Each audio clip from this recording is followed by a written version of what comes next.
Borderlands 3 is kind of fine.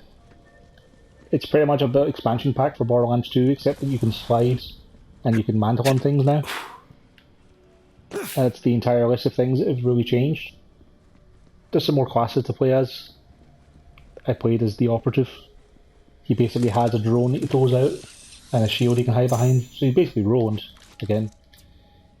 Oh, my inventory's full. Your inventory's full a lot in this game because there's a lot of junk to pick up and a lot of guns that aren't worth having. Like these guns right here, they're blue and purple. Completely worthless. Worth only the cash.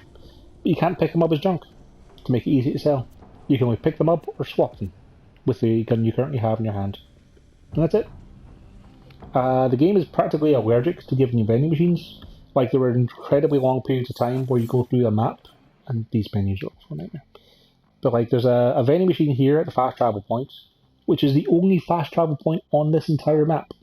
So like if you decide that you want to go somewhere else, like say if you think there's some pickups or hidden items over here you haven't picked up yet, well you can't go there, so you have to drive there the long way around. There were several maps I'd played through that would be like 2 hours to clear, and there would be a vending machine at the start of it, saying you'd have to run back through the entire level again to get back to it, and then to get back to where you were. And all of it is just fine. Like, shooting people is still fun, because it's a Borderlands game and that's still fun, but it's just, that's it. The story is terrible, the writing is terrible, the inventory management is terrible. Maybe I'll take a breather.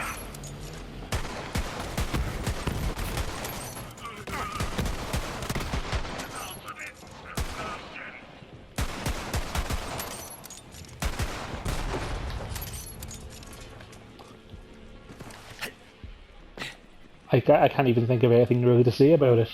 It's just there. Like, it doesn't feel like a game that's worth paying full price for. Because everything from the menu and inventory management is just so laggy and slow. Like, you might think it's just your YouTube compression stuff that's giving you a problem here, but like, navigating the shops sucks. Happy to help.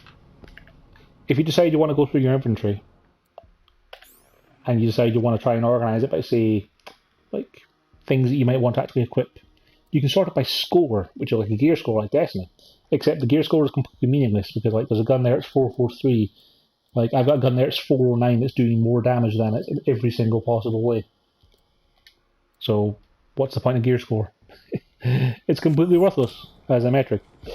You can't sort by, say, like, cash value. So you can see what guns you want to throw on the ground to, you know, not bring back with you to a vendor to sell. Assuming you don't want to spend, you know, the time running back to a vendor manually to be able to sell everything. It's just a chore and a hassle. When you're on the map, if you have missions to do, you might think, hey, maybe I should see if there's other missions to do while I'm on this map. You can't. You have to go over to the log, and you have to select a different mission manually, then go back to the map and then see if it's where you wanted it to be. Because the game doesn't let you change missions here. Because why would it?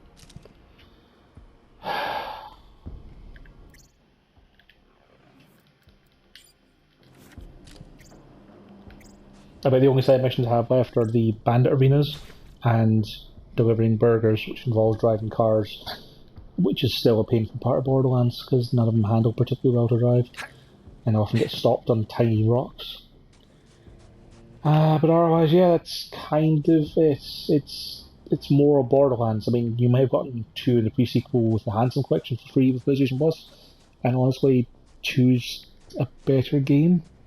It's got more interesting classes to play as, it's got a better story with a better villain, better motivation for the characters, doesn't regularly have you win fights and then lose in a cutscene afterwards, because that happens like all of the time in this story, because it's like they realise that if they just put you in a room with the bad guys and a gun, then you'd win. The boss fights are okay, like they're more interesting than the boss fights in previous games, except for the fact that they're all huge bullet sponges that take about 20 minutes to kill and weren't able to kill me because I have a build that practically makes me invincible. Except for times when, you know, a random bad guy will breathe fire on you and then suddenly your health goes from full to 0 in an absolute instant with no chance of recovery. You know, that kind of fun thing. You get to go to more interesting, varied locations this time around, but it's not enough for a full price release 7 years after Borderlands 2. It does not feel like it's been 7 years in the making. It feels like an expansion pack. And with so many other games coming out this year, you'd be better off just waiting to pick this up in the January sales. Though of course there's also like 16 games out in January and February next year. But hey. Yeah, I'd say buy it on really cheap sale. Maybe more tempting if you have a friend to play it through with and you can both collectively roll your eyes at the terrible writing. But it's just fine. And there's nothing wrong with the game being just fine. But there's a lot of other good games out there that you could be playing first. And I kinda wish I'd spent more of my time playing those than playing this.